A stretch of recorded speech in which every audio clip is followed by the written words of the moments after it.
अस्सलाम वालेकुम, welcome to programme number 11 ऑफ पाकिस्तान मेरी पहचान। बिफोर वी गो ऑन, एक मैं पॉइंट को एम्फेसाइज करना चाहूँगा। हमारा पाकिस्तानी परचम जो है उसमें एक सफ़ेद पट्टी है और वो सफ़ेद पट्टी नुमाइंदगी करती है माइनॉरिटीज़, यानी अक़लियतें जो पाकिस्तान में हमारे साथ रहती हैं। उनके भी उतने हुकूक़ हैं जितने हरी पट्टी वालों के, लेकिन हम उनको भूल जाते हैं, उनको नज़रअंदाज करते हैं, जो कि हम उनके साथ ज़्यादती करते हैं। इसलिए आज का जो टॉपिक है वो है दीवान बहादुर सदया प्रकाश सिंघा साहब के बारे में, जिनको हम आम तौर से SP सिंघा भी कहते हैं। SP सिंघा साहब जो हैं पसरूर सियालकोट में पैदा हुए थे और अपनी तालीमी मनाजिलें तय करते हुए रजिस्ट्रार लग गए थे पंजाब यूनिवर्सिटी में। पंजाब यूनिवर्सिटी में एज ए रजिस्ट्रार उन्होंने जो मैट्रिक का तालीमी निज़ाम है और FSC का जो तालीमी निज़ाम है, इसमें उन्होंने काफ़ी कंट्रीब्यूशन की और जिसके सिले में उनको जो टाइटल मिला वो अंग्रेज़ ने दिया, जो कि दीवान बहादुर है।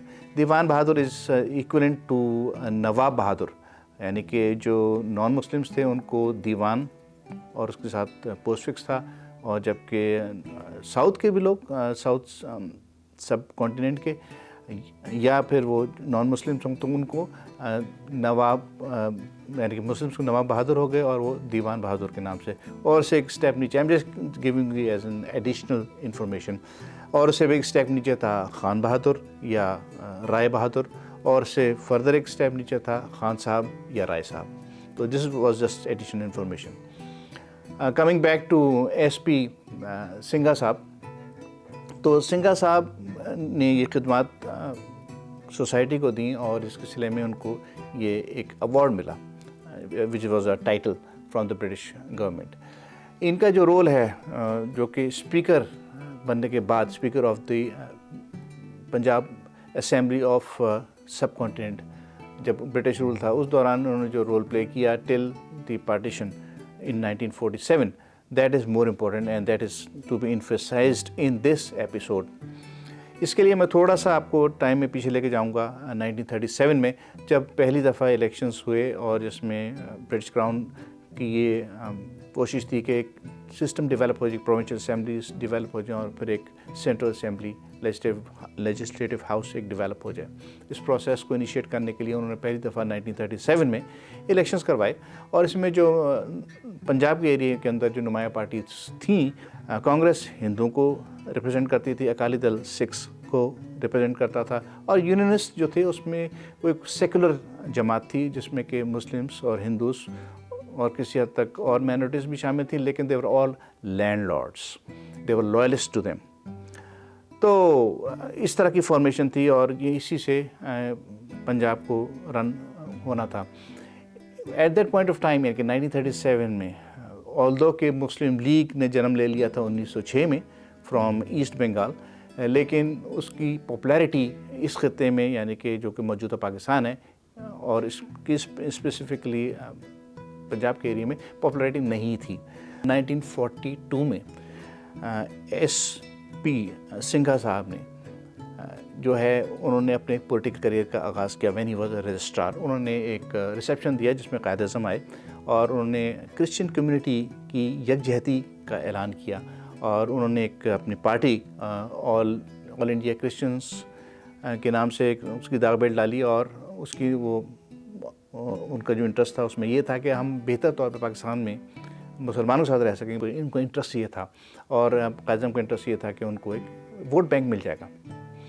तो इस तरह इनका एक ये यूनियनाइज हुए। इसके अलावा इनके पास सीसल गिबॉन और एक फ़ज़ल इलाही साहब भी इनके साथ थे, और उसके बाद ये इनका सफ़र शुरू हुआ मुसलमानों के साथ। तो 1946 के इलेक्शंस जब हुए तो इक्वेशन चेंज हो गई, फॉर्मेशन चेंज हो गई। कांग्रेस की अपनी पॉपुलैरिटी अपनी जगह रही, अकाली दल की पॉपुलैरिटी अपनी जगह रही। After Congress was Muslim League in Punjab, और फिर जो उसके बाद जो लॉयलिस्ट एज सेड अर्लियर कि वो वीक पड़ गए थे। तो ये फॉर्मेशन जो थी इसमें इन्होंने लेकिन एक कोलिशन गवर्नमेंट बना ली। अब कोलिशन गवर्नमेंट में जो थे उसमें मुस्लिम लीग शामिल नहीं थी। इस फॉर्मेशन को उन्होंने मुस्लिम लीग ने चैलेंज किया और उनका ये that's not the true representation of the people in Punjab, और उन्होंने सिविल डिसओबीडियंस की तरफ कदम बढ़ाया और काफ़ी अनरेस्ट डेवलप हो गया। This was happening right after 1946 and we are entering in the January of 1947। तो इसके बाद जो बड़े सक्सेसिव इवेंट्स हुए हैं by the time partition took place in August of 1947, तो जब चैलेंज हुआ तो गवर्नमेंट डिस्टेबलाइज हो गई, और जो उस वक्त के जो यहाँ के चीफ मिनिस्टर थे जॉइंट सब कॉन्टिनेंट के पंजाब के, ही हैड टू रिज़ाइन, और उसके बाद फिर एक गवर्नर रूल आ गया। जो गवर्नर रूल में होता ऐसे है कि जो कंट्रोल है फेडरेशन के पास चले जाता है। इसी दौरान जो है ये तीन जो क्रिश्चियंस थे ये लोग असेंबली तक पहुंच गए थे। It was after the arrival of Mountbatten, उसमें उन्होंने ये इन तीनों पार्टियों को बिठाया, कांग्रेस, मुस्लिम लीग को और अकाली दल जो कि सिखों के रिप्रेजेंटेटिव थे, इन तीनों को बिठाया और इन्होंने ये तय किया कि भाई पंजाब को जो है वो डिवाइड करना पड़ेगा। कायद-ए-आज़म की ये ख्वाहिश थी और या मुस्लिम लीग की ये ख्वाहिश थी कि हमें पूरा पंजाब मिले, और इस सिलसिले में उन्होंने सिखों से बातचीत भी की, लेकिन सिख भी इस बात पे अड़ गए थे कि भाई जब पूरे सब कॉन्टिनेंट का बंटवारा हो रहा है, डिविजन्स हो रही हैं, मुस्लिम मेजॉरिटीज़ जो हैं वो इंडिपेंडेंट की जाएंगी, तो हमें भी इसका बंटवारा करना है, हमें भी कुछ हिस्सा मिल जाएगा। वो ये चाहते थे, उनको ख्वाहिश सारी बात उनको एक था, although they were not in majority, लेकिन still they wanted a piece of it from Punjab. तो इस तरह चीज़ें आगे बढ़ी, एक अनरेस्ट रहा। फिर जो फैसला हुआ, जो कि माउंट बैटन ने फैसला किया था, वो ये था कि भाई इनसे चलो एक वोटिंग करा लेते हैं, बंगाल में भी वोटिंग करा लेते हैं बाय द प्रोविंशियल असेंबली, और यहाँ पर भी पंजाब में भी करा लेते हैं एक वोटिंग करा, ताकि चीज़ों ज़रा सा फेयर नज़र आएँ। तो इसमें जो रोल SP सिंघा साहब ने प्ले किया, दैट इज़ इम्पॉर्टेंट। और इसकी दो थ्योरीज़ हैं, तो उसके दो वर्जन्स कह लें, there are two versions. First version जो which is supported by the Christian community, and that makes him to be hero, one of the heroes of Pakistan. उसमें यह है कि उन्होंने कहा है कि भाई इन्होंने जो तरीक़ाकार था उसमें यह था कि जो पंजाब असेंबली का जो असेंबली है उसको दो ब्लॉक्स में, यानी कि एक east will comprise of people living on the eastern Punjab side, and जो जिसमें के 12 डिस्ट्रिक्ट थे, और वेस्ट ब्लॉक जिसमें के 17 डिस्ट्रिक्ट्स थे। इन दो को इसमें सेग्रीगेट कर देते हैं विद इन द हाउस, और इनसे वोटिंग करवा लेते हैं। 88 की दोनों तरफ से आवाज़ आई, और इसको जो फिर जो फाइनल वोट है to divide Punjab was done by these three gentlemen, यानी कि SP सिंघा साहब और सीसल गिबॉन साहब और फजल इलाही साहब। इन तीनों अफराद ने अपने वोट डाले, और एक एक्स्ट्रा वोट जो कि इनका प्रोविज़न था SP सिंघा साहब का, वो उन्होंने डाला, और 93-88 करके ये चीज़ तय पा गई। That is one way of looking at it. दूसरा जो वर्जन है जो कि मुस्लिम्स की तरफ से पेश किया जाता है, और जो कहते हैं कि ऐसा नहीं हुआ था भाई, बल्कि उनका ये कहना है कि again the process was the same. एक ईस्टर्न ब्लॉक था और एक वेस्टर्न ब्लॉक था। East means part which was suppose to go to India, and the west was which is now the part of Pakistan, the Punjab.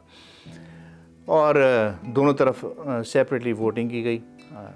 जो western side है उसमें 69/27, और उस तरफ ईस्टर्न पार्ट 50/22 के रेशियो से जो सवाल है उनका जवाब दिया गया। उसका आउटकम ये हुआ कि ईस्ट ने कहा था कि हमने इकट्ठे नहीं रहना, और उनकी बात मान ली गई। लगता तो ऐसा है कि ये it was all pre planned के नतीजा क्या निकालना है। बहरहाल ये दो वर्जन्स हैं। मुसलमानों का जो वर्जन है उसको देखें तो उसके तहत ही still comes out to be great guy, क्योंकि वो क्रिश्चियन कम्युनिटी को लेकर आए, उनका वोट बैंक उन्होंने प्रोवाइड किया, उनके साथ चले। इस दौरान उनको थ्रेट्स भी हुए। जो लीडर थे मास्टर तारा सिंह, उन्होंने तो बड़ा ओपनली थ्रेट किया था कि जो पाकिस्तान के लिए वोट करेगा उसकी जान सलामत नहीं रहेगी, लेकिन ही स्टूड बाय दैट, और उन्होंने पब्लिक स्टेटमेंट भी दी थी। कायद-ए-आज़म ने भी इसको इनकी जो पेशकश थी, यानी कि जो वोट बैंक जो उनको लेकर आए, तो ये also appreciate that in publicly on record ये चीज़ें मौजूद हैं।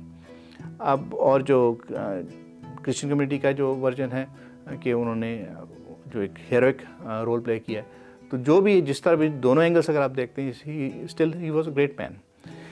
इसके बाद पार्टीशन हो जाता है, लेकिन हुआ बहुत बुरा इनके साथ। 1947 का पार्टीशन हो गया और असेंबली अब रिज्यूम हो गई। तो उन्होंने एक वोटिंग करके कहा कि इनको वोट ऑफ नो कॉन्फिडेंस करके कहा कि भाई आप will no longer be a speaker. On top of that ये कह दिया कि इन फ्यूचर कोई नॉन मुस्लिम जो है वो स्पीकर नहीं हो सकेगा प्रोविंशियल असेंबली ऑफ पंजाब इन पाकिस्तान। तो इस तरह he had to be removed from the office. Lately, in 2016,